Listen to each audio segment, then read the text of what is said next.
If you want to experience flying the way it's done in the real world, then it's imperative that you learn how to read charts. Perhaps you simply want the most realistic flight experience possible, or you're interested in flying online with other pilots and real-time air traffic control on a VATSIM network. Reading charts is an imperative tool that will help you succeed.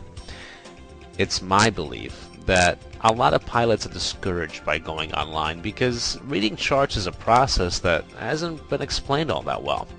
As you will soon see, it's not only a lot simpler than you think, the entire idea of reading a chart is intentionally made simple so that you can spend more time flying and spend less time trying to interpret what the chart is trying to tell you. So why do we have charts? Well, charts are nothing more than road maps for all the highways in the sky. You wouldn't go on a car trip without a map. Well, the same thing goes for flying. Even in today's modern aviation world of computers, reading charts is an essential skill that every pilot needs to know. So why do we have them? Well, for starters, they give us direction. They get us from point A to point B. Second, it's safety. Every single plane stays on the exact route that it filed.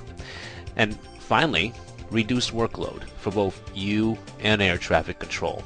Can you imagine air traffic control trying to vector you from point A to point B to point C to point D? It would be just a royal mess. This way, air traffic control knows exactly what route you're going to take based on the flight plan that you filed. The first two charts that we're going to look at are SIDs and STARs. A SID, which stands for Standard Instrument Departure, provides a roadmap for departing aircraft from any major airport. Think of them as an on-ramp to a major highway, which will be the route which you'll be flying. A STAR, which stands for Standard Instrument Arrival, is just the opposite of a SID. It's a map that will get you to your destination, to any major airport. It's the exit ramp, if you will, from a major highway. Or maybe there's another way to look at it. If you take a funnel and turn it sideways, that's a STAR. Every single aircraft coming into a major airport is funneled through, and then they all come out on the opposite end in one nice, neat, single file. Now keep in mind that not all airports are served by SIDs and STARs. The reason is that some airports are just not very busy. Why install a massive intersection when a small four-way stop will serve the purpose?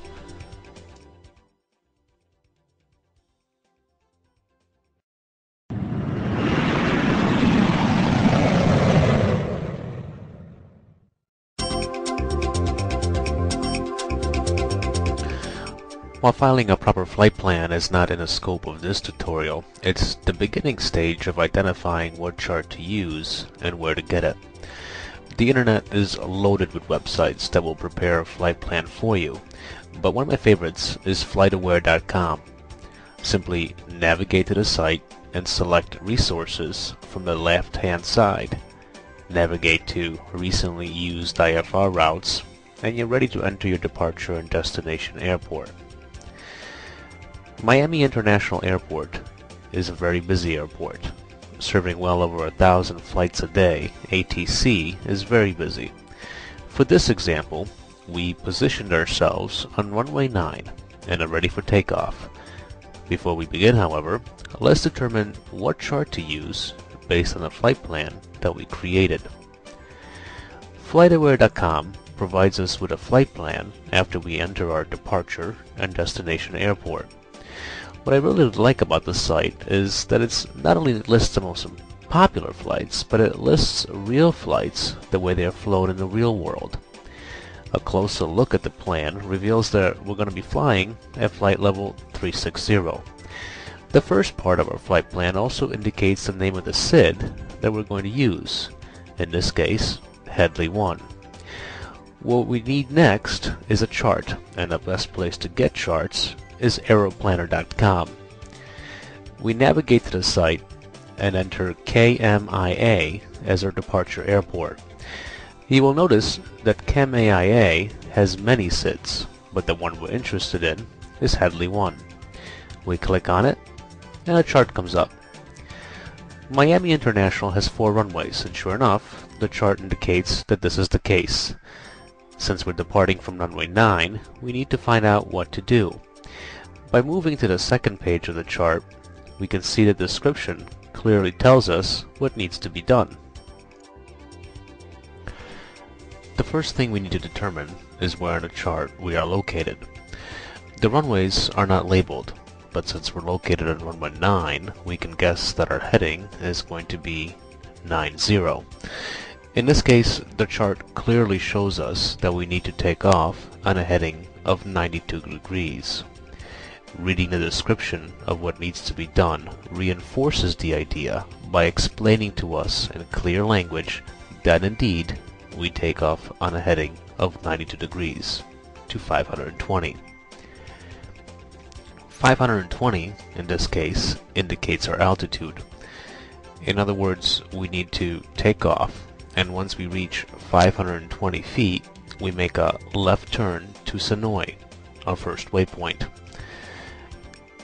As you can see, there are many waypoints on the chart, and they all follow the same pictorial description.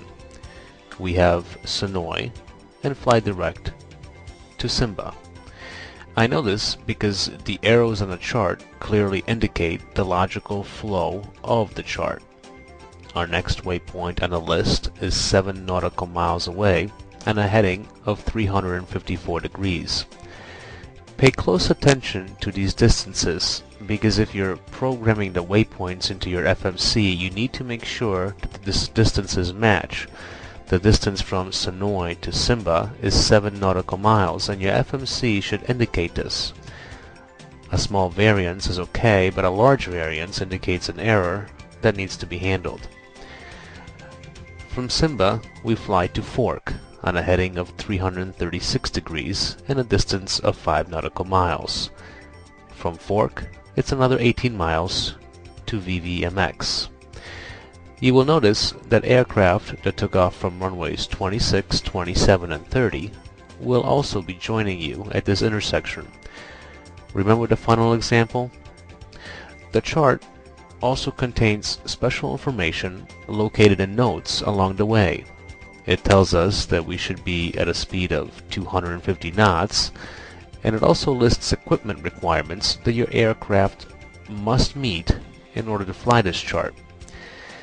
Headley is our next waypoint, and you'll notice that this corresponds to a waypoint on our flight plan. Also notice that the name of the SID corresponds to the first waypoint on your flight plan. This is often the case and enables you to find the name of the chart you need quickly. Once you're on your way, it's a good idea to start thinking about your STAR approach.